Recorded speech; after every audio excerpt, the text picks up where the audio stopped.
Okay, time for this week's college football picks. We won 2 out of our 3 bets last week. That puts us at 15-12 on the year.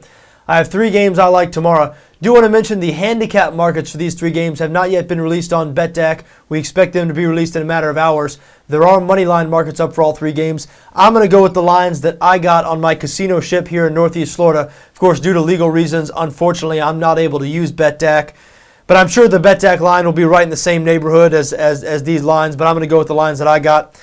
Want to start in the SEC, Arkansas going on the road to take on Mississippi State. Mississippi State a 6-point favorite, and I do like Mississippi State in this game. Even though it's interesting, there's been a line move in Vegas in the Arkansas direction in this game. Vegas opened Mississippi State as a 6.5-point favorite, and they're currently a 5.5-point favorite just about everywhere out there, and I just do not understand the love for Arkansas. Arkansas has been a sort of a low-character team this year. What I mean by that, when the going gets tough, they check out. They've been blown out a lot. They have a horrible defense. They're allowing 30 points a game. That's 79th nationally, 117th in the country in pass defense. And Mississippi State, they can pass the ball. Their quarterback, Tyler Russell, has steadily improved throughout the year. I guess the Arkansas love in this game is more of a bet against Mississippi State than anything else because Mississippi State has lost 3 straight games. They've lost all 3 games by 20 points or more. So people might think, well, they have no business being a touchdown favorite here coming off of 3 straight blowout losses. But those 3 losses were to Alabama, Texas A&M, and LSU. 3 good teams. And that 20-point loss to LSU last week, don't let the final score deceive you. Mississippi State was down 13 in that game with less than 2 minutes left. They had a goal-to-go situation. They threw an interception in the end zone that was returned 100 yards for a touchdown. So they lost by 20 when they could have and maybe should have only lost by 6. This is a good football team. Now, they might not be as good as they looked through 7 games. They had a soft schedule at the beginning of the season. They won their first 7 games, moved all the way up to 11th in the BCS standings before that Alabama game. They might have been overrated at that point. But right now, I don't think they're overrated any longer. I think this is a good football team, and they've got a lot to play for. This program seemed to be headed in a good direction under Dan Mullen until last season. They had a disappointing year last year, and they got off to a great start this season. Obviously, the train has gone off the tracks here a little bit, but they've got 2 games left, this game against Arkansas and their rivalry game to finish the season against Ole Miss. Both those games very winnable, and if Mississippi State can win those 2 games, a 9-3 season, that will be a very successful year for them under Dan Mullen. So they have a lot to play for here, and I'm just not sure Arkansas does. There seems to be a lack of accountability in the Arkansas program right now, and can you blame the players for feeling that way? Their head coach, John L. Smith, a lame duck head coach, will not be the head coach in Arkansas next year.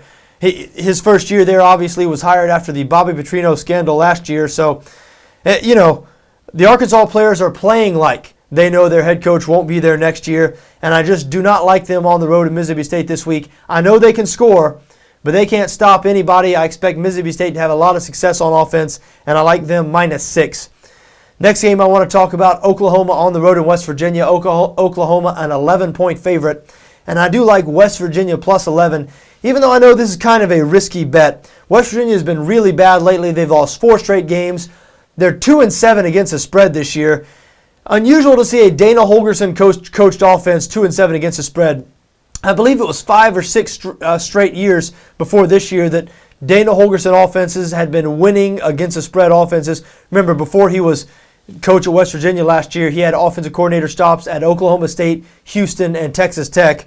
And his offense is usually great to back because, they throw it all over the place. They put up a bunch of yards, a bunch of points. Even when they're big favorites, they just keep piling on the points so they cover some big numbers. They're just so bad on defense this year. They haven't been able to overcome. But that offense, even though they lost their last 2 games, that offense has shown signs of life over the last 2 games. I expect them to be able to score 30+ on Oklahoma.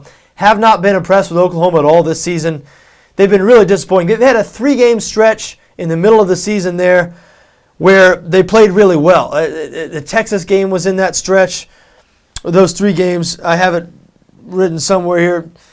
Texas, Texas Tech, and Kansas. The 3-game stretch there in the middle of the season, Oklahoma was impressive. 3 blowout wins. But aside from that, they've been unimpressive. Saw them play Baylor last week. Baylor's a very similar team to West Virginia. Remember, Baylor, West Virginia played that 70-63 game early this season. And Oklahoma, they were a 21-point favorite over Baylor. They only won that game 42-34. It was really a back-and-forth game. I expect a similar type of thing here in West Virginia on Saturday. West Virginia has an excellent chance here to sort of get some positivity back in this season. Remember, they won their first 5 games. At that point, Geno Smith was being talked about as the Heisman Trophy front runner, and it's just been everything that has possibly gone wrong for them has gone wrong over the last 4 games. But they've got a golden opportunity here against a real name program, Oklahoma. Remember, West Virginia has already beaten Texas this year. Even though they've lost a lot of games, if they could beat Texas and Oklahoma in their first year in the Big 12, their fans would take something from that. And I'm not sure they're going to beat Oklahoma. I think they have a chance. I think there's a chance we could see a big upset here and see West Virginia win this game outright. But I do like West Virginia plus 11. Even though, like I said, I know it's a risky play. I know they've been getting blown out every week lately. But I'm going to go with them. I'm going to go with the Mountaineers plus 11 on Saturday.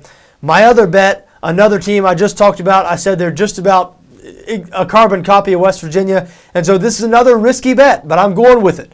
I like Baylor at home this week. I like Baylor at home this week playing undefeated Kansas State. Kansas State number 1 in the country right now, a 13-point favorite over Baylor.